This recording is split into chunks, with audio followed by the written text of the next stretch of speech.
الرحمن الرحيم والصلاة والسلام على رسول الله. أهلا وسهلا بيكم. لو أول مرة بتشوفني يا ريت تشترك وتفعل زر الجرس وما تبخلش علينا باللايك الجميل للفيديو. النهارده يا جماعة معانا أول ريفيو في القناة. واخترنا محل حلو وحاجة. هو محل عامل قلبان شوية. طبعا في محلات زيه كتير بس احنا اخترنا محل حلو وحاجة. محل موجود في بيبا. لو انت من سكان مدينة بيبا هتعرف حلو وحاجة. للأمانة يا جماعة أنا المحل ما يعرفش إن أنا هصور وإن أنا عندي قناة، وأنا حبيت أنا دفعت ثمن الأوردر زي أي حد عادي وزبون عادي. حبيت يكون في مصداقية عشان أقول لكم رأيي في الأكل بكل صراحة. يلا بينا يا جماعة.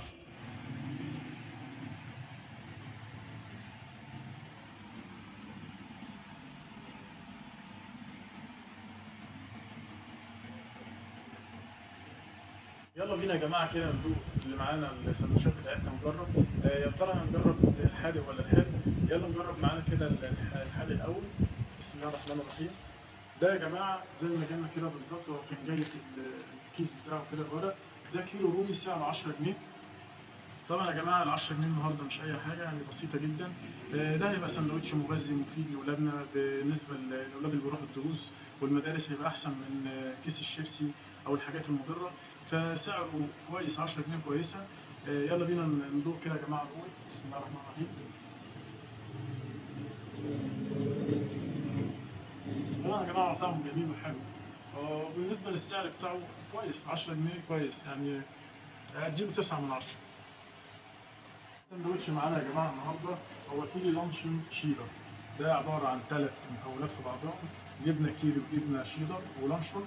فده سعره 15 جنيه. الكميه بتاعته مناسبه وحلوه. ندوق كده يا جماعه. بسم الله الرحمن الرحيم.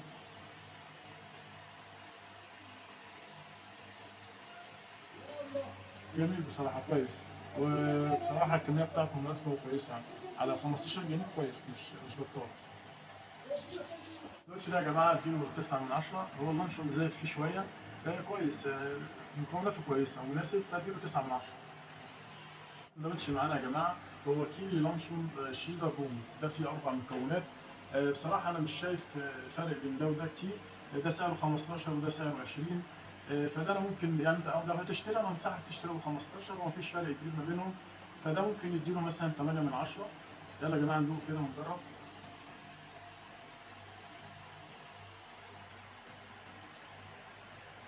هو بصراحة طعمه جميل يا جماعة. بس أنا شايف إن مفيش فرق كبير بينهم ب 15، فلو هتشتري أنصحك تشتري ب 15. السندوتش معانا يا جماعة هو جمبري. هو سعره 40 جنيه. طبعا 40 جنيه على الجمبري طبعا يعني سعر مناسب. أنتوا عارفين إن الجمبري سعره غالي. بس أنا ليا ملحوظة بسيطة عليه. بصراحة الجمبري وصل كان بارد، وأنا بيتي أصلا جنب المحل. الصوصات بتاعته جميلة وكويسة، وكمية الجمبري اللي فيه حلوة. بس أنا في ملاحظة إن هو يعني كان جه سخن أفضل من كده. يلا يا جماعة نجرب كده وندوق. بسم الله الرحمن الرحيم. بصراحة يا جماعة الجمبري بتاعه كريسبي ومقرمش وطعمه حلو. الصوص اللي عليه جميل. فأنا برضه اديله 9 من 10. سندوتش معانا يا جماعة النهاردة في حلو وحادق. هو سندوتش البانيه. طبعا ده عليه إقبال جامد عشان سعره مناسب. 15 جنيه. هو يا جماعة طبعا عندهم بصراحة أنواع كتيرة في اللحوم. بس أنا اخترت النوعين دول. اخترت البانيه واخترت الجمبري. فيلا بينا يا جماعة ندوق كده سندوتش البانيه بتاعنا سعره 15 جنيه. بسم الله الرحمن الرحيم.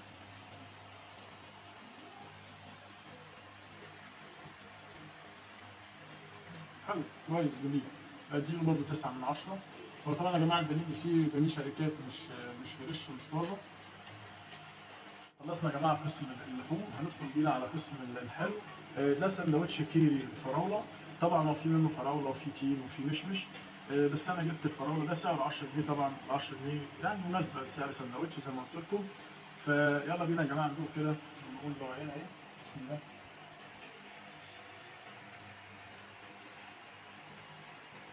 بصراحه يا جماعه طعمه جميل وكويس. لا اديله برضه.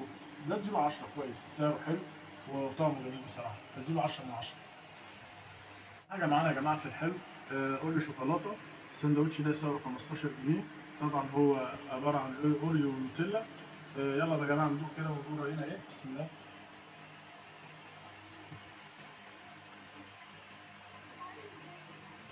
بصراحه يا جماعه هو حلو وكويس. بس انا هديله 8 من 10. هو فيه السكريات فيه عاليه جدا، فانا ما بحبش السكر، فانا بالنسبه لي هديله 8 من 10.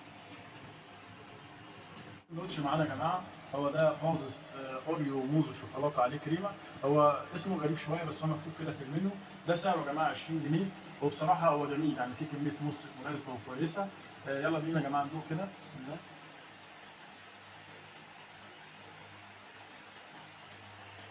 بصراحه يا جماعه جميل، وكميه الحشوه اللي فيه مناسبه وكتيره قوي ما شاء الله. حلو. انا ده اديله 10 من 10. يا جماعه بعد ما قلنا السندوتشات بتاعتنا، يلا بينا كده نقول راينا ونقول الايجابيات والسلبيات اللي موجوده. طبعا الايجابيات بصراحه الاكل جميل ونضيف جدا.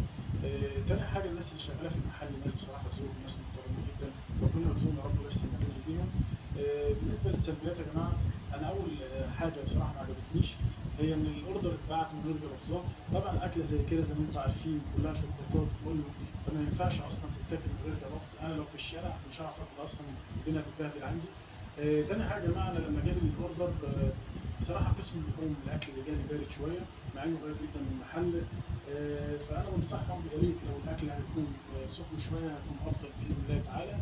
لو وصلتوا معانا يا جماعه في اللحظه دي في الفيديو، يا ريت تصلوا على النبي في التعليقات وتكتبوا لنا حابين نصور ايه تاني في مدينه نبا او اي مطاعم انتوا حابين نصور فيها. طبعا يا جماعه اعذروني معلش لو في صوت طالع في الفيديو، كان في مروحه شغاله وانتوا عارفين ان الجو حر.